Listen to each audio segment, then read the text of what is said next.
bersama-sama berada di dalam surau yang mulia ini. Kita baca kitab yang ada di depan kita ni, mudah-mudahan kita dapat pencerahan yang baik, yang memberi manfaat dalam hidup kita, supaya hidup kita ni sentiasa dalam keredaan Allah Ta'ala, supaya kita sentiasa dapat melakukan perkara-perkara yang diperintahkan olehnya dan dapat meninggalkan yang dilarang olehnya. Nah, itu selamat kita dalam kehidupan di dunia dan kehidupan di akhirat. Tuan-tuan dan puan-puan, kita masih lagi membicarakan perkara ada hubung kait dengan jihad. Ya, mengapa kita mesti berjihad? Apa faedahnya kita berjihad? Kalau tak berjihad, mengapa? Yang telah kita baca ni, ganjaran jihad di medan perang. Dah kita baca bulan sudah, tapi tak habis. Jadi malam ini kita sambung lagi keterangan-keterangannya ataupun dalil-dalilnya.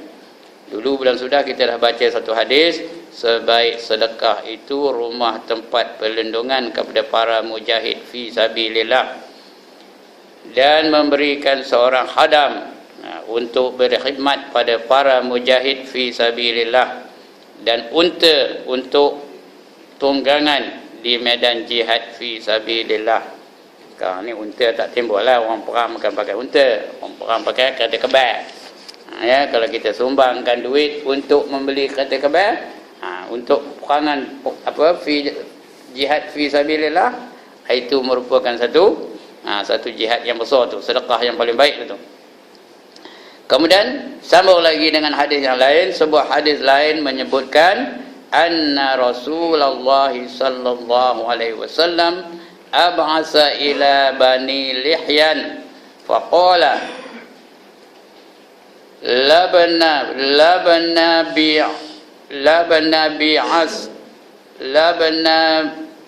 Isa min kulli rajulaini ahaduhuma illa ajru bainahuma. Sesungguhnya Rasulullah telah bersiap sedia untuk memerangi Bani Lihyan. Kemudian Rasulullah telah bersabda kepada kaum muslimin, dari setiap dua orang lelaki, seorang darinya hendaklah pergi berjuang, dan ganjarannya untuk berdua iaitu separuh untuk pergi dan separuh untuk yang tinggal, kerana menyara hidup keluarga pergi berjihad di medan perang. Jadi mana ada dua orang, Rasulullah perintahkan seorang pergi, seorang tinggal, seorang untuk menjaga keluarga. Ini ketika perang melawan Bani Lihyan. Bani Lihyan ni satu tempat antara Madinah nak pergi ke Syam. Syam tu mana Syam? Syria. Orang Syria tu tak panggil Syria, dia panggil Suria. Antara tempat tu ada duduk satu kaum namanya Bani Lihyan. Bani Lihyan ni dia tidak menerima lagi Islam, masih lagi kafir. Jadi berperang dengan mereka itu. Selepas menakluki Bani Quraizah, mula-mula mereka berperang dengan Bani Quraizah, menang. Tapi Bani Lihyan masih degil lagi. Jadi berperang pula dengan Bani Lihyan. Rasulullah perintahkan dua orang. Mana ada dua orang? Seorang pergi, seorang tinggal. Pahalanya serupa je. Yang pergi pun dapat pahala, yang tinggal pun dapat pahala. Mengapa dapat pahala? Walaupun tak berperang, dia tinggal bukan saja-saja nak tinggal, tapi dia tinggal kerana menyara keluarga orang yang pergi berperang tu. Mujahid tu pergi, tinggal keluarganya, jadi yang tinggal tu menyaranya, membantu mereka dalam kehidupan mereka. Itu dia kepentingannya, mengapa kita perlu berjihad di jalan Allah.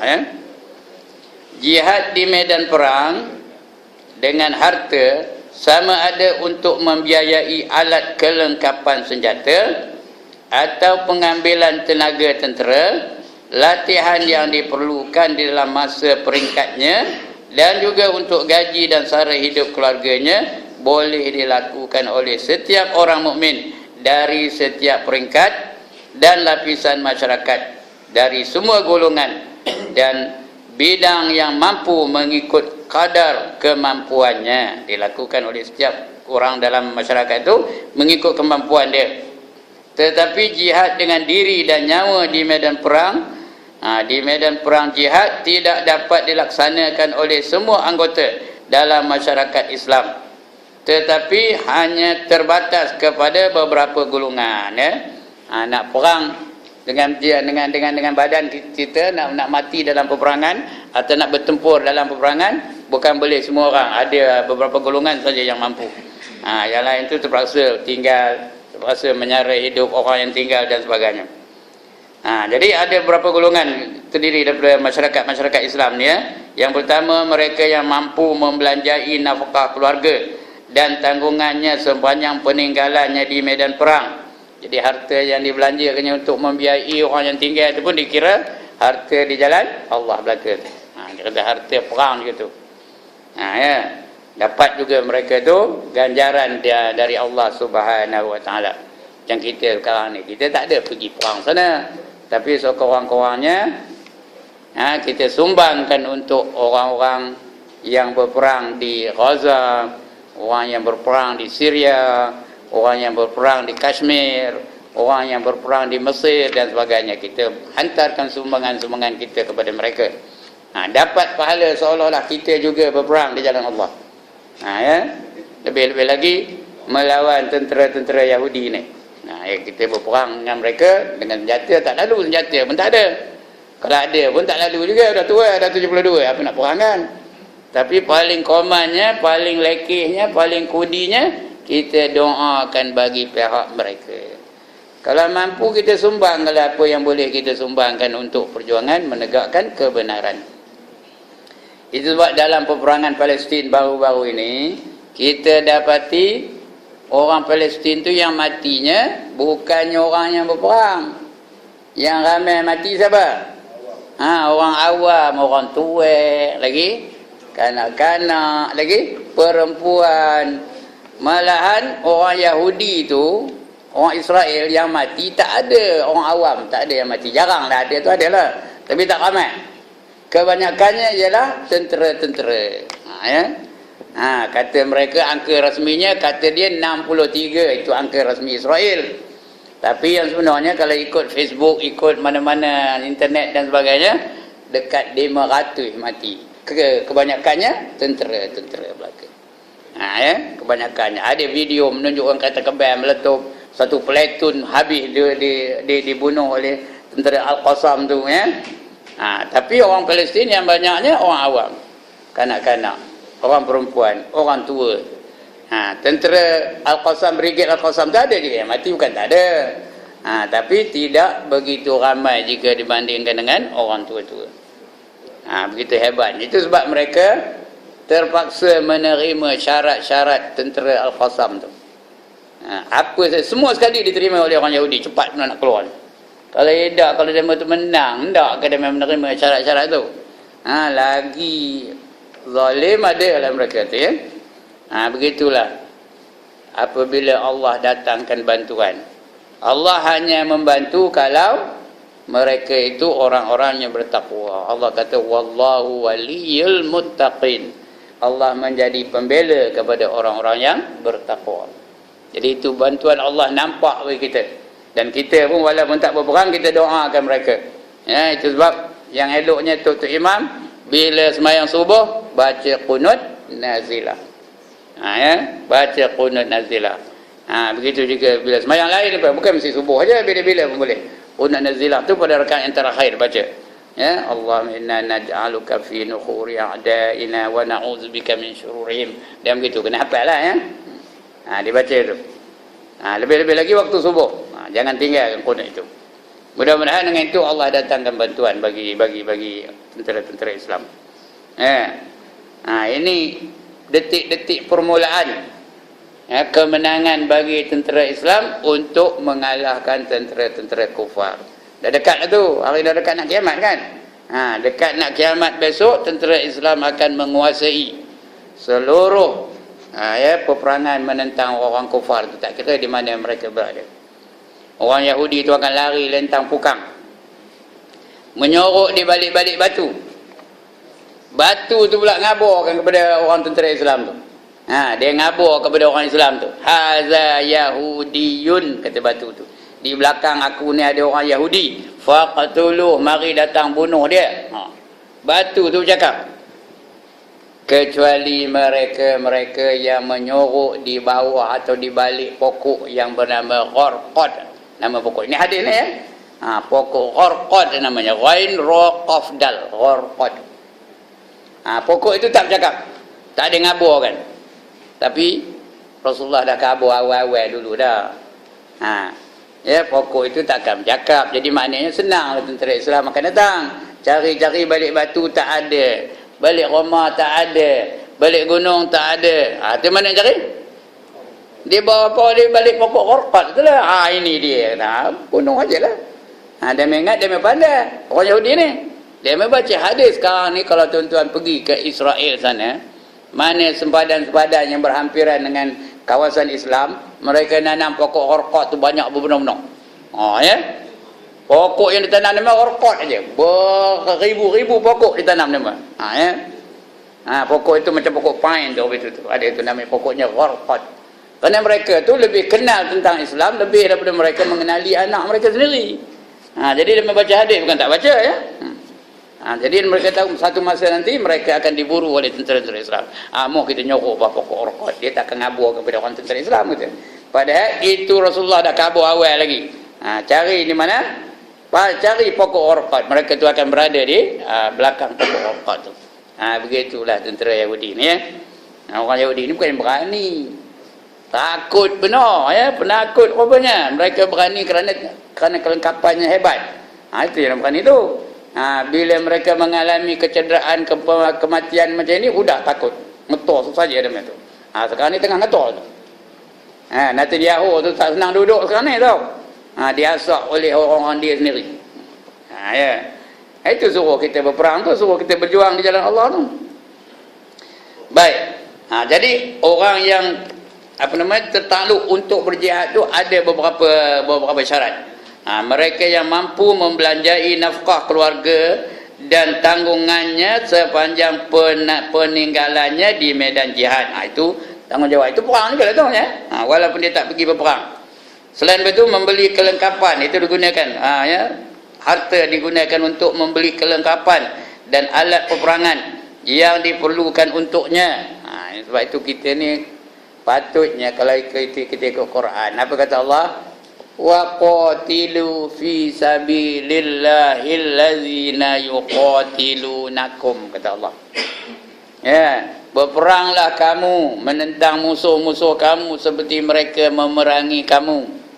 Dia tembak kita dengan roket, balas balik dengan roket. Tembak kita dengan kapal terbang tanpa juru terbang tu, drone tu namanya drone, D-R-O-N-E. Balas balik dengan drone. Dibom dengan bom atom, kita balas balik dengan bom atom. Ya. Dia gunakan napalm, kita balas balik dengan napalm. Tahu apa napalm? Takkan orang boleh tak tahu napalm. Ya. Senapang yang pelurunya api tau, keluar api je, itu namanya napalm, N-A-P-A-L-M. Ya. Balas balik. Tapi malangnya tentera-tentera Islam, negara-negara Islam tak ada kelengkapan yang boleh menyaingi kelengkapan orang kafir. Yang ada lebih-lebih lagi kita orang Melayu ni, yang ada apa? Yang ada keris aja. Ditembak dengan pistol, kita pun tunjuk keris. Ini keris hang tua. Takkan Melayu hilang di bumi. Bila nak menangnya? Ya. Begitulah kita ni. Tapi akan datang masanya kita akan menyaingi mereka dari segi kelengkapan. Entah mana caranya, wallahualam, dah tak tahulah. Mana tahu tampilnya orang Amerika tu semua masuk Islam balik, macam Barack Obama tu tok neneknya Islam. Mana tahu kan dia masuk Islam, maka Amerika menjadi negara Islam yang terkuat nanti. Mustahil kan? Mustahil kan? Mana mustahilnya ya? Sekarang ni Islam agama yang kedua terbesar di Amerika tu. Ya? Bukan mustahil tu. Nanti mereka akan jadi Islam. Dan disitulah kekuatan Islam. Mungkinlah itu teka saya lah, tak dalam kitab betul ya. Islam akan kembali berkuasa nanti, menguasai dunia. Ini Rasulullah dah sabda kan tu. Tapi kena berjuang lah. Kalau meroloh aja mana dapat? Tahu ke meroloh? Tidur aja mana dapat? Kena berjuang di jalan Allah, insya-Allah ya. Kemudian harta itu digunakan seorang laki-laki yang sehat dan cukup kesempurnaan anggotanya. Setiap anggota masyarakat Islam yang mempunyai cukup syarat-syarat tadi adalah diwajibkan, fardu ain, Itu zaman dulu ni. Zaman ini bukan fardu ain, dia jadi fardu kifayah. Kerana sudah ada tentera-tentera yang diarahkan oleh kerajaan Islam masing-masing, ada tentera-tenteranya, ada polis-polisnya untuk menjaga keamanan negara itu. Jadi hukum berjihad itu bukan lagi fardu ain, hukumnya apa? Fardu kifayah, bukan fardu ain. Tapi zaman itu, zaman Nabi dan juga zaman para sahabat, dia jadi fardu ain. Bila ada perintah untuk berperang, everybody mesti pergi. Tak ada kecuali. Kecuali mereka yang diarahkan Rasulullah, kamu tak payah pergi, kamu jaga. Itu fardu ain juga bagi dia. Berjuang juga namanya, jihad juga namanya tu ya, walaupun dia tak pergi berperang sama. Tapi hukumnya fardu ain juga. Ini zaman ini sebelum keadaan macam sekarang ni, maka hukumnya fardu ain. Setiap anggota masyarakat Islam yang mempunyai cukup syarat-syarat tadi adalah diwajibkan, tengok dalam bracket sini, fardu ain katanya, untuk pergi ke medan jihad manakala diisytiharkan oleh ketua negaranya. Kalau raja perintahkan perang, wajib fardu ain tu, tak boleh ponteng-ponteng, tak boleh lari-lari, tak boleh ngakal-ngakal, wajib pergi. Kedudukan ini hanya berlaku pada zaman Rasulullah dan setengah-setengah sahabat sahaja, iaitu ketika perbelanjaan untuk ke medan perang jihad tertanggung ke atas diri sendiri atau oleh yang mampu dari kalangan hartawan seperti Sayyidina Uthman bin Affan yang sanggup membiayai beberapa banyak anggota masyarakat yang sedia berjuang di medan jihad. Itu zaman Uthman. Bila diminta perang Tabuk, berapa ratus ekor kuda dihadiahkannya, di jihadnya, di infaknya fi sabilillah. Umar pun macam itu, separuh dari hartanya diinfakkannya di jalan Allah. Tapi yang paling best, paling hebat siapa? Abu Bakar As-Siddiq. Berapa dia baginya? Keseluruhan hartanya dibaginya di jalan Allah.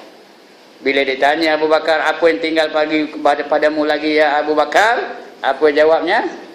Memadailah Allah dan Rasul bagi aku, kata Abu Bakar.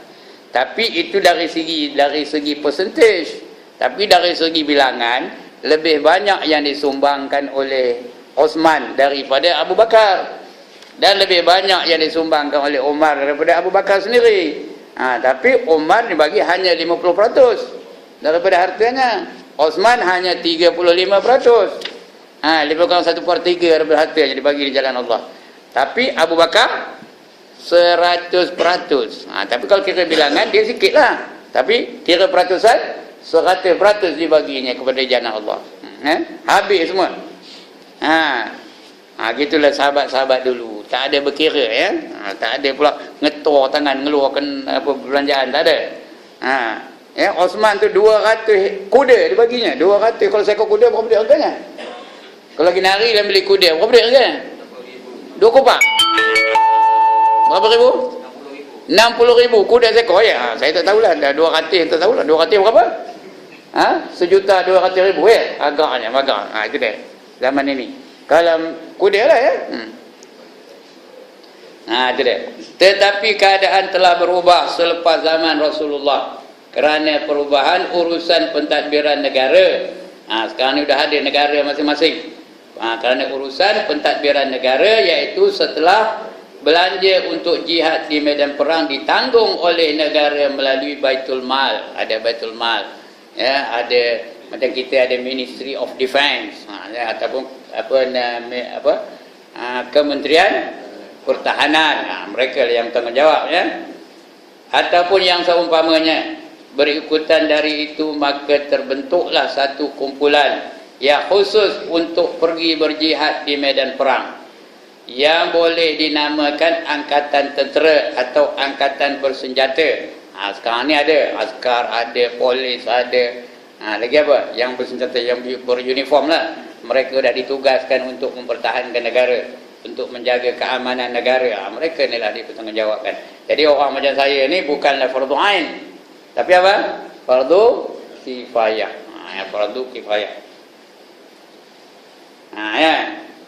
Mereka telah merupakan sekumpulan anggota masyarakat yang mewakili masyarakat atau setiap anggota masyarakat dalam melaksanakan kewajipan jihad di medan perang. Negara telah menanggung sara hidupnya, sama ada dirinya atau keluarga tanggungannya, semua di atas negara belaka. Ya, macam tuan-tuan lah ya, negara bagi saraan hidup untuk diri dan juga keluarga masing-masing. Jadi berkewajipan masing-masing lah untuk menjalankan pertahanan negara ini di tangan tuan-tuan dan puan. Negara telah menanggung sara hidupnya, sama ada dirinya atau keluarga tanggungannya. Demikian juga tentang alat-alat kelengkapan perangnya. Semuanya kerajaan yang bayar. Kereta kebal kerajaan bayar, senapang kerajaan bayar, apa lagi? Senjata-senjata semua dari kerajaan, bukan kita beli sendiri. Kelengkapan peperangan semuanya telah ditanggung oleh negara. Dalam keadaan ini maka jihad di medan perang merupakan fardu kifayah. Sekarang ni hukumnya apa? Fardu kifayah, bukan fardu ain. Fardu kifayah artinya menjadi kewajipan masyarakat Islam seluruhnya. Yang fardu ain, tuan-tuan, fardu ain bagi kami fardu kifayah.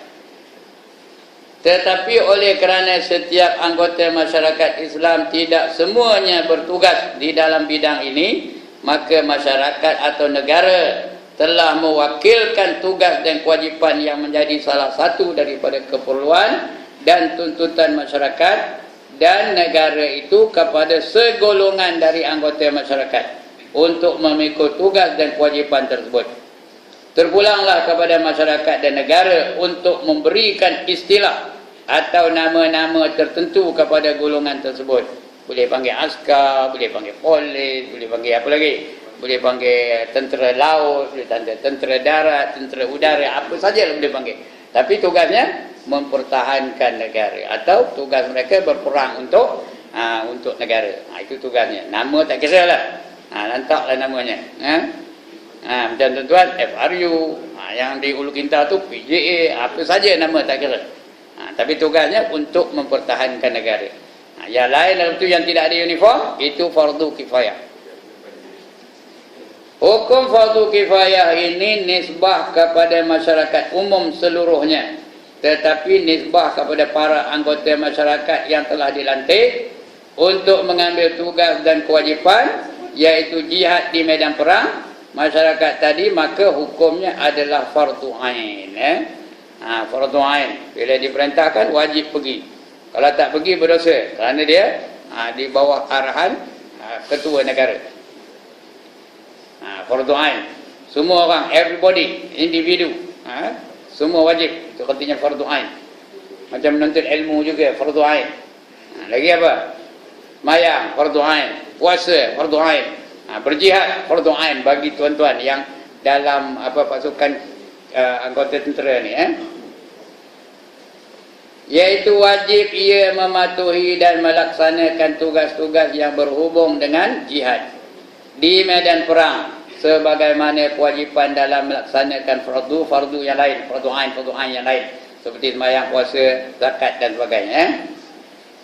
Ini tidak berarti pula bahawa tugas jihad di medan perang bukan hanya terbatas kepada anggota-anggota tersebut, kan? Bukan itu aja ya, tidak terbatas kepada anggota-anggota tersebut atau angkatan tentera sahaja, walaupun anggota dengan erti tidak berdosa jika tidak melaksanakan tugas jihad kepada perang, namun tidaklah pula berarti bahawa mereka yang bersalah atau berdosa jika ingin menjadi sukarelawan atau semi sukarelawan. Artinya apa? Separuh sukarelawan. Sukarelawan itu penuh, tapi kalau separuh sukarelawan. Dalam angkatan bersenjata untuk pergi berjihad di medan perang setelah mencukupi syarat-syaratnya. Bila cukup syarat, dia menyertai jihad itu sebagai sukarelawan. Macam ada tak orang Malaysia berada di Syria sekarang ni? Ada ke tak ada? Ada seorang sudah mati pun, Abu Mujahid namanya. Kena serang hendak, baru lagi 2-3 hari sudah. Mati. Dia mati syahid lah di sana. Kerana yang dilawannya itu adalah puak Syiah. Bukannya puak Syiah yang menjadi musuh mereka di situ. Mereka diserang hendak di Syria. mati Abu Mujahid tu. Nama sebenar siapa kita dah lupa. Seorang cedera parah, Ustaz Lutfi Arifin namanya, cedera parah, masih koma lagi sekarang, belum mati lagi. Tak tahulah masih ni dah mati ke belum, tak lah. Itu dia mereka dari Malaysia ni berjihad. Hukumnya fardu kifayah. Kerana menegakkan kebenaran itu adalah wajib. Wajib bukan fardu ain tapi fardu kifayah. Tapi malangnya tidak diiktiraf oleh yang rasmi lah, tidak mengiktirafkannya. Dan diancam pula, kau balik esok akan kena tangkap katanya. Balik esok kena tangkap katanya. Lantak, itu bukan saya yang kata tu ya. Official. Official punya statement tu tau. Official statement from those in power. Lantak lah saya sebut je buatnya. Balik mereka akan diambil tindakan kata. Bila khabar berdamai, kami tidak berhasrat untuk pulang ke Malaysia kata. Nampak? Punya semangat. Kami nak syahid. Mereka tu memburu syahid. Memang seorang dah dapat syahid dah. Tengoklah demo tu, mayat-mayat demo tu. Bukanlah ada orang Malaysia ni ya. Al-Qassam tu yang sudah mati tu tengok mayatnya. Mana rupanya? Senyum aja, tahu? Senyum. Tenang aja rupa. Ada ke pun nak tengok dia ni? Ada ke internet daripada rumah ni pun? Mana rupanya? Senyum aja ya. Mengapa senyum? Mengapa senyum? Mana dia tahu? Dia menampak tahu. Sebelum mati tu, di antara masalah orang nak mati tu, sebelum mati dia nampak tempatnya di akhirat. Orang nak mati ni tuan-tuan dan puan-puan, dia ada 4 masalah.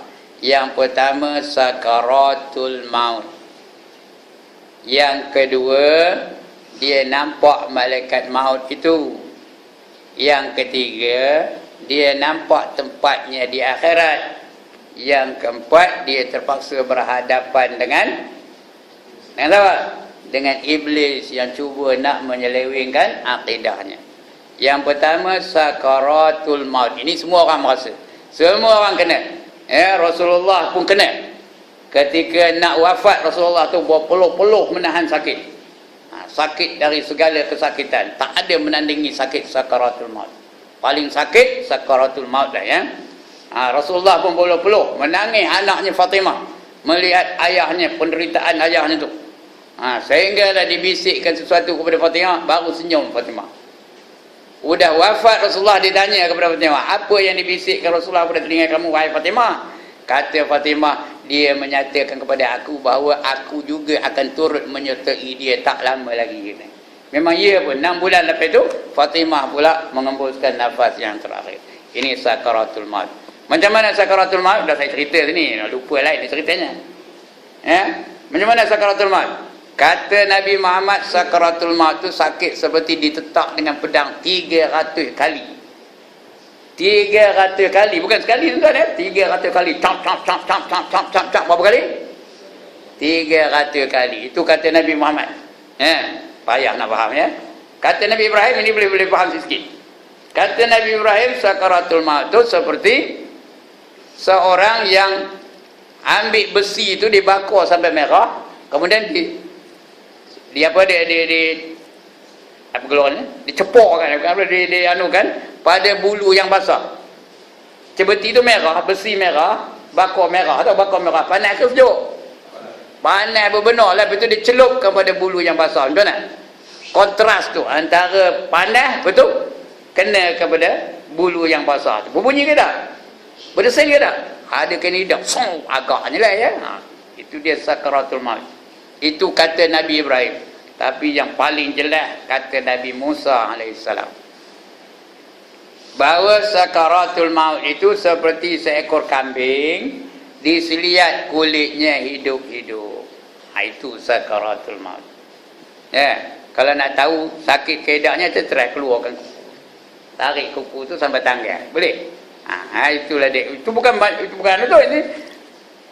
Itu ada separuh daripada sebenarnya sakaratul maut tu. Tapi itu pun tak tahan. Ini kan pula kalau kulit diseliat hidup-hidup. Ini sakaratul maut. Ini semua orang nak merasa ni. Tuan-tuan nak merasa, saya nak merasa, semua nak merasa. Mau ke Tak mau ke? Bersedia ke? Tak bersedia ke? Benci ke? Takut ke? Semua akan merasa. Tak ada jalan. Itu sakaratul maut. Tapi jangan takut tuan-tuan dan puan. Kalau kita sakit mati itu dan kita sabar menahan sakit mati itu tanda Allah nak hapuskan dosa-dosa kita. Jadi bila datang sakit mati esok, sabarlah. Tahu sabar? Sabarlah. Bila sabar dapat pahala. Innama yuwaffas sabirun ajrahum bighairi hisab, kata Allah ya. Sesungguhnya pahala bagi orang yang sabar itu tidak dapat dihisab, tak dapat dikira berapa banyaknya. Banyak benar, tak boleh nak bilang. Itu pahala orang sabar. Ndak ke tak nak? Diam tak nak apa ya? Sabarlah bila datang sakaratul maut itu. Itu yang pertama. Yang kedua, malaikat maut datang. Dia nampak malaikat maut. Bagi orang yang beriman dan beramal soleh, dia nampak malaikat maut itu seperti seorang pemuda yang lemah lembut, yang manis, yang cantik, suara pun lembut aja, kalau dia beriman dan beramal soleh. Tapi kalau dia kafir, kalau dia zalim, kalau dia derhaka, kalau dia asi, malaikat maut tu datang menyerupai dirinya sendiri yang sebenar. Mana rupanya? Mana rupa malaikat maut tu? Nabi Ibrahim nengok dia pengsan tahu. Nabi Ibrahim nengok malaikat maut tu pengsan, on the spot pengsan. Nabi Ibrahim ni dia biasanya dalam rumahnya tu ada satu bilik. Bilik itu dia seorang aja boleh masuk. Orang lain tak boleh masuk. Itu tempat dia bermunajat dengan Allah Ta'ala. Pada satu malam dia balik daripada berdakwah, dia masuklah kunci dari luar tu. Dia pun buka kunci, buka kunci, dia pun masuk dalam bilik tu. Tengok-tengok dah ada seorang muda nunggu dalam bilik tu. Macam mana dia masuk? Bilik tu kunci dari luar. Dah nunggu dia dari dalam. Ditanya Ibrahim, siapa membenarkan kamu masuk dalam bilik aku ini? Kata Nabi Ibrahim. Jawab pemuda tu, yang membenarnya tuan bilik ni lah. Kata Nabi Ibrahim, aku tuannya, tak pernah aku bagi izin kamu masuk. Kata pemuda itu, yang membenarkan aku ialah tuan kepada tuan bilik ini. Siapa? Allah lah. Dia tahulah dia Nabi, bukan dia bingung apa kita ni. Ini bukan orang ni, kata. Ini yang masuk ni bukan orang ni, ini tentu malaikat, kata. Dia pun terus tanya, kamu malaikat apa? Kata ditanyanya. Jawab pemuda tu, saya malaikat maut, katanya. Macam tuan-tuan. Kalau balik-balik orang dah nunggu je dekat pintu, macam mana? Siapa kamu? Katanya. Abah, macam mana? Balik lah. Siapa kamu? Teman malaikat maut, kata macam. Dan cabut nyawa dah pensan terus ya. Tak ada pula Nabi Ibrahim takut, tak ada pula dia terkejut, tak ada pula dia ngetoi-ngetoi dah. Dia tanya terang-terang, kamu datang ni nak nyabut nyawa aku ke atau nak bersembang? Kata malaikat maut, aku nak bersembang, aku bukan nak jabut nyawa kamu, katanya. Aku nak bercerita dengan kamu, katanya. Bersembanglah dia mah. Agaknya apa bersembang ni mah? Ceritakan telepiah ya. Apa bersembang ni mah? Cerita Chong Wei kalah dengan Cheng Long ya. Itu sama ni. Tak ada. Mereka sembang, mereka tu tentang akhirat, tentang neraka, tentang syurga, tentang kebesaran Allah. Itu sembangnya. Tengah sedap sembang-sembang tu kata Nabi Ibrahim, wahai malaikat maut, kamu tolong tunjukkan rupa kamu yang sebenarnya. Aku nak tengok benar mana rupa kamu yang sebenarnya. Kata malaikat maut, jangan tak lalu kamu tengok aku. Kata, aku ndak juga. Kata, dia ndak juga ni payah ya. Senang ke? Ayah ndak juga, kata, tahu? Payah nak nahannya. Maka kata malaikat maut, okeylah, kamu nak tengok, aku akan bagi kamu tengok. Kata, kamu pandang dinding tu. Bila aku kata pusing, kamu pusing, katanya. Maka Nabi Ibrahim pun pandang ke dinding. Tak lama lepas tu aja pandang aja, kata Nabi Ibrahim, pusing, tengok aku ni, kata. Dia pun pusing, tengok-tengok tak ada apa lagi, dum pengsan. Pasal kejap-kejap itu berubah. Rambutnya berputar-putar. Lagi keluar asap dan api daripada mulutnya, daripada hidungnya keluar asap, keluar api. Pakaiannya hitam legam, compang camping, baunya amat busuk, suaranya macam petir. Itulah keadaannya. Dalam kitab tu itu dia. Berputar-putar rambut tu. Rambut David Arumugam. Jadi mana tengok? Tak mana tengok? Ya. Macam itulah. Berputar-putar. Itu rupanya rambut orang Melaka Maut tu itulah. Tak ada dalam kitab tu David Arumugam. Di sini ajalah ya.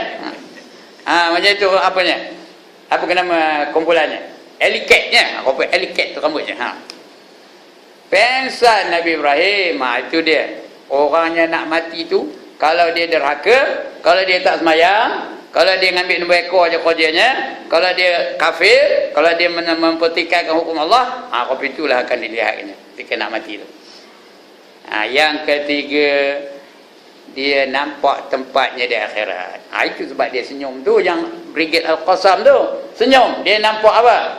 Nampak syurga ke nampak neraka? Nampak syurga, tempatnya di akhirat, dia nampak syurga. Nampak makanan yang bakal dimakannya, nampak mahligai yang menunggu dia, pakaiannya, kenderaannya, lagi apa? Binatang tunggangannya, semua dia nampak di syurga tu. Mahligai-mahligainya dia nampak tu. Dan lebih best dia nampak apa? Dia nampak apa? Bidadari melambai-lambai, ahlan wa sahlan my darling, come to me my darling, kata. Kalau kita apa itu macam? Kalau kita nampak, mari Abang Ibrahim, kita nampak perambat begini ya. Itu yang senyum panjang tu ya. Itu dia. Bukan saya lawak-lawak ni ya. Ada ayat Quran tu. Fakashafna anka ghita'ak fabasarukal yawma hadid, kata Allah dalam Quran ya. Pada hari itu kami beri mereka pandangan tembus. Nampak dia. Ya, dia nampak. Dan dia nampak apa yang berlaku pada hari kebangkitan nanti, hari di akhirat nanti ya. Dia nampak. Itu bagi orang beriman dan beramal soleh. Bagi orang kafir, bagi orang zalim, bagi orang fasik, bagi orang apa lagi? Asi, mereka nampak tempatnya di neraka. Itu yang kadang-kadang kita nampak terbeliak biji matanya, terjulur lidahnya ya. Matinya pun macam orang kena cekik aja ya. Suaranya katanya. Orang mati jahat ni ada 3 tandanya. Pertama, merah padam mukanya. Merah padam kerana neraka tu dah masuk dalam badan dia. Itu merah padam muka tu. Ya. Yang kedua, berbuih-buih bibirnya. Berbuih-buih bibirnya. Ya.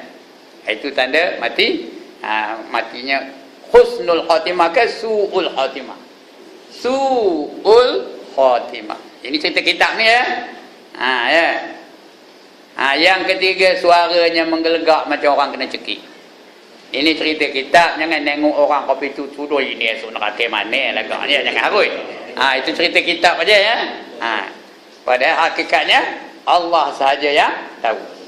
Orang mati husnul khatimah 3 juga tanda.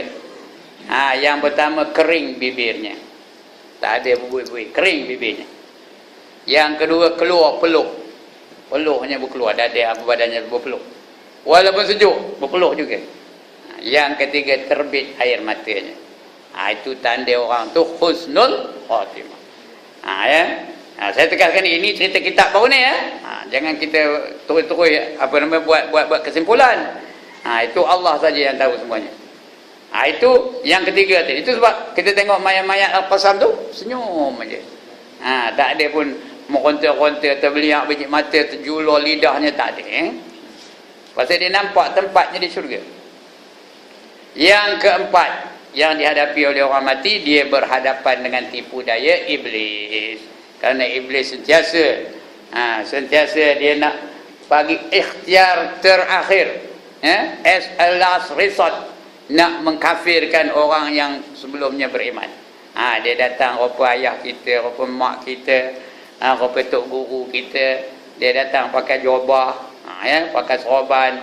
Saya Ustaz Ibrahim, kau tak kenal ke saya? Ustaz Ibrahim dah lama matinya. Dah lama mati. Saya dah pergi ke akhirat dulu, saya tahu keadaan di akhirat, katanya. Yang sebenarnya Tuhan tu bukan satu, Tuhan tu ada 3, katanya. Kau percaya tak? Kita mana nak bercakap udah. Kalau kamu percaya, kedip mati aja. Kedip, orang tu kedip dah mati. Terus dia cabut nyawa pada ketika itu. Kalau kamu percaya, ngangguk, dia ngangguk. Dia cabut nyawa ketika itu. Itu yang dia nak tu ya. Tuan-tuan dengar cerita saya ni, janganlah buat dalam hati. Besok senanglah aku datang, dia suruh aku tendang aja. Ustaz Ibrahim dah bagi tahu kata. Boleh ke tendang? Tak boleh. Dia dari sekarang ni kita mesti mantapkan iman kita betul-betul, beramal soleh betul-betul, tinggalkan maksiat betul-betul. Baru boleh kita menentang tipu daya iblis. Ini cara orang nak mati ni ya. Dah panjang menurut cerita. Jangan apa ke situ balik pun tak, saya pun tak tahu. Ya. Salah satu dari keperluan tuntutan masyarakat dan negara itu kepada segolongan dari anggota masyarakat untuk memikul tugas dan kewajipan tersebut. Bukan semua ya. Bagi negara yang ada ketenteraannya, tentera itulah yang wajib menggalas tanggungjawab mempertahankan negara itu. Terpulanglah kepada masyarakat dan negara untuk memberikan istilah atau nama-nama tertentu kepada golongan tersebut. Golongan itu terpulang kepada negara nak bagi tentera laut ke tentera darat ke komando ke apa-apa lah ya, dan sebagainya. Itu nama-nama itu tak penting. Hukum fardu kifayah ini nisbah kepada masyarakat umum seluruhnya. Masyarakat umum tu fardu kifayah. Tapi tentera-tentera itu apa hukumnya? Fardu ain. Tetapi nisbah kepada para anggota masyarakat yang telah dilantik untuk mengambil tugas dan kewajipan, iaitu jihad di medan perang, masyarakat tadi, maka hukumnya adalah fardu ain. Fardu ain itu artinya everybody has got to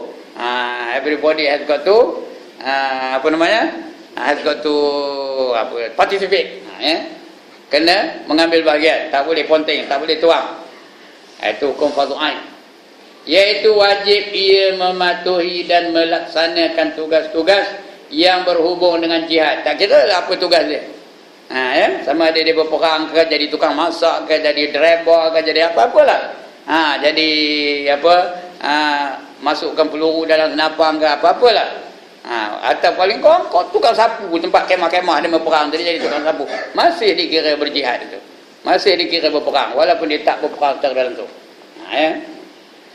Apa sajalah melaksanakan sebagaimana kewajipan dalam melaksanakan fardu ain yang lain. Ini tidak bererti bahawa tugas jihad di medan perang bukan hukum, bukan hanya terbatas kepada anggota-anggota tersebut. Bukan demo aja dah. Atau angkatan tertentu sahaja. Walaupun anggota masyarakat Islam yang bukan dari anggota angkatan tentera dan bersenjata tidak wajib dengan arti tidak berdosa. Jadi mereka yang tak masuk tu bukan berdosa dah ya. Kalau pasal ada yang menggantikan dia. Jadi arti fardu kifayah tu bila ada orang menjalankan tugas itu, yang lain tidak berdosa. Itu fardu kifayah. Macam sembahyang berjemaah, hukumnya fardu kifayah. Bila ada orang sembahyang berjemaah kejap ni, yang lain tak sembahyang tu tidaklah berdosa. Tapi walaupun tak berdosa, kata Nabi, sembahyangnya sesat. Walau annakum sallaitum fi buyutikum kama yusalli hadzal mutahallifu fi baiti la taraktum sunnata nabiyikum walau taraktum sunnata nabiyikum la dhalaltum, kata Nabi. Sekiranya kamu sengaja sembahyang di rumah kamu seperti sahabat-sahabat yang tak hadir pada malam ini kerana mereka sembahyang di rumah mereka, maka kamu telah meninggalkan sunnah Nabi kamu. Orang sembahyang di rumah tu orang yang tidak mengikut sunnah Nabi. Jadi kalau nak ikut sunnah Nabi, sembahyang di mana? Di tempat yang didirikan jamaah, sama ada masjid atau surau atau markas, mana-mana dah tempat yang didirikan jamaah. Kalau tidak, kamu telah meninggalkan sunnah Nabi kamu.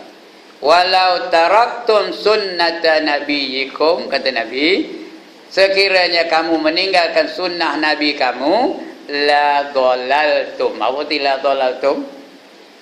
Maka sesatlah kamu. Jangan menyolang mata tengok saya ya. Bukan saya ngabur ni, Nabi ngabur ya. Nabi Muhammad nak menyolang mata kepada siapa? Kepada siapa nak menyolang mata? Kepada Nabi Muhammad sallallahu alaihi wasallam, kerana dia yang bersabda begitu. Hadis ni hadis sahih tau. Dia petik daripada kitab Sahih Muslim. Jadi kalau sengaja di rumah, maka sembahyangnya tu dikira sesat.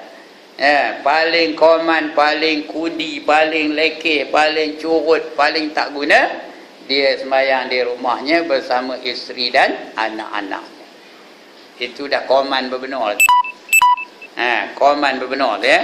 Kalau dia tak boleh datang ke surau atau ke masjid, di rumah bersama isteri dan anak-anaknya. Tapi itu yang paling lemah, paling koman. Kalau di rumah, seorang di dapur, seorang di tengah, seorang di anjung, macam itu dah sesat berbenar, betul ya? Itu benar sesat. Jadi tuan-tuan yang tak mampu nak datang ke surau ke masjid, di rumah pastikan bersama dengan isteri dan anak-anak. Baru tidak sesat.